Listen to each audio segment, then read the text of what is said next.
जम्मू कश्मीर के पहलगाम में 22 अप्रैल को हुए भीषण आतंकी हमले की जांच में अब एक बड़ा मोड़ सामने आया है। इस हमले में मारे गए 26 हिंदू पर्यटकों की हत्या के मामले में शुरुआती तौर पर जो नाम सामने आए थे, अब वो संदिग्ध हमलावर इस वारदात में शामिल नहीं पाए गए हैं। हमला करने वाले आतंकी 3 पाकिस्तानी नागरिक थे जो प्रतिबंधित आतंकी संगठन लश्कर-ए-तैयबा से ताल्लुक रखते हैं। इस खुलासे के साथ ही पहले जारी किए गए स्केच और आरोपियों की भूमिका पर बड़ा सवाल खड़ा हो गया है।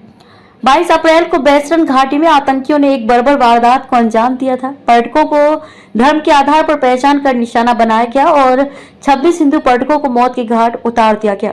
इस निर्मम हमले के बाद जांच एजेंसियां हरकत में आई और जम्मू कश्मीर पुलिस ने 3 संदिग्ध आतंकियों के स्केच जारी किए। इनमें एक स्थानीय युवक आदिल हुसैन टोकर और 2 पाकिस्तानी आतंकियों हाशिम मूसा और अली भाई के नाम शामिल थे। हालांकि ताजा जांच में ये स्पष्ट हो गया है कि ये तीनों इस नरसंहार में शामिल नहीं थे। हमले को अंजाम देने वाले आतंकी लश्कर-ए-तैयबा से जुड़े 3 नए पाकिस्तानी नागरिक हैं जिनके नाम इससे पहले सामने नहीं आए थे। ये आतंकी गुप्त रूप से भारत में दाखिल हुए थे और उन्हें स्थानीय मदद भी प्राप्त हुई थी। इस मामले में गिरफ्तार किए गए 2 कश्मीरी नागरिकों परवेज अहमद जोथर और बसीर अहमद जोथर ने पूछताछ में कई चौंकाने वाले खुलासे किए हैं। इन दोनों ने स्वीकार किया कि उन्होंने हमले से पहले तीनों पाकिस्तानी आतंकियों को अपनी कब्जे वाली झोपड़ी, जिसे स्थानीय भाषा में ढोक कहा जाता है, उसमें पनाह दी थी। ये झोपड़ी पहलगाम के हिल पार्क इलाके में स्थित है। परवेज और बशीर ने आतंकियों को न केवल आश्रय दिया बल्कि उन्हें भोजन, रसद और इलाके की जानकारी भी मुहैया कराई। यही नहीं, हमले के दिन भी इन दोनों ने आतंकियों की गतिविधियों में सहयोग किया।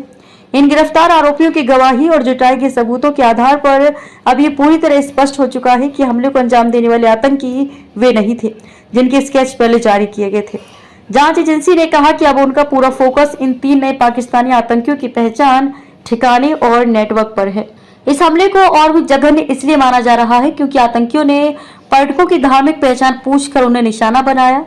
इससे हमले का सांप्रदायिक एंगल सामने आया है जो आतंकियों की मानसिकता और मंशा को उजागर करता है। यह हमला सिर्फ एक आतंकी घटना नहीं बल्कि धर्म के आधार पर किया गया योजनाबद्ध नरसंहार था।